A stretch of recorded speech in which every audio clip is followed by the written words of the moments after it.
New vlog posts every day on hybrid photography and product recommendations too at hybridphoto.pro. Hey, it's Crockett. Not quite in Crockettville, at least I hope not, right? I'm in a cemetery in New Orleans. And I have the wonderful opportunity to test a handful of really cool cameras. And one is the new Leica M. Now this is referred to as the M240. Now it really just says an M up on the top there. And this is Leica's ready to go camera. On it is the beautiful 50mm f1.4 lens. Now, there's been a lot of people chit-chat, particularly my Fuji camera buddies, about comparing the Leica cameras and the Fuji cameras. And we can compare them all day long if you want to, but I just want to give you my opinion. And all it is my opinion. Here's the Fuji X Pro with, that's a f2.8 12mm lens.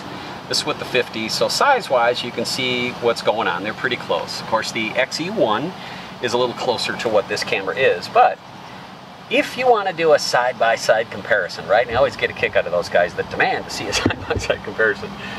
You're not going to get any information. You know, if you understand what Leica is and what Leica does, and you can appreciate it and you can afford it, it is a great way to spend some time making pictures. No matter if you're a pro or you're a non-pro.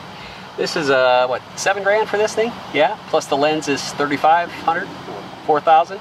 All right, so here's $11,000 worth of camera. And I, as a guy that really appreciates Leica, I really like it. I don't own one of these, and I don't think I would buy one of these just because I've got all kinds of other cameras. But we can't really compare the two.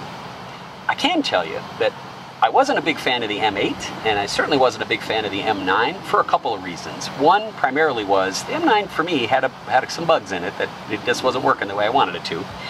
And it gobbled up some batteries beyond what I needed it to do, and it wouldn't go beyond 800 and give me a picture that I want. All right, so what? Beyond that, I still like the camera. Would I put it on my buy list? No. This camera, would I put it on my buy list if I had just that kind of disposable income and I wanted to have fun with this? Yeah, I got no problem with this at all.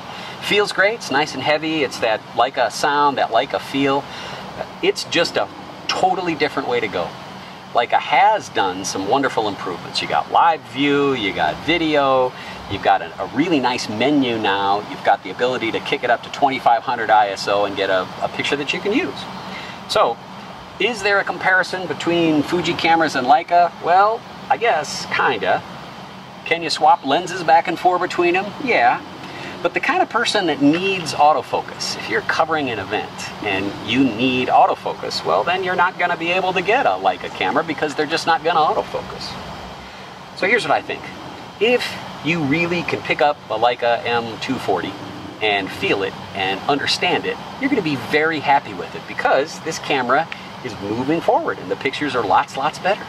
It's got all kinds of crazy new features inside there that are a lot like the Lumix and the Sony and the Fuji. So it's good to see Leica doing what they do and do what they do best. So I hope everybody who buys one of these likes it as much as I'm appreciating it today. Thanks guys, later. New vlog posts every day on hybrid photography and product recommendations too at hybridphoto.pro.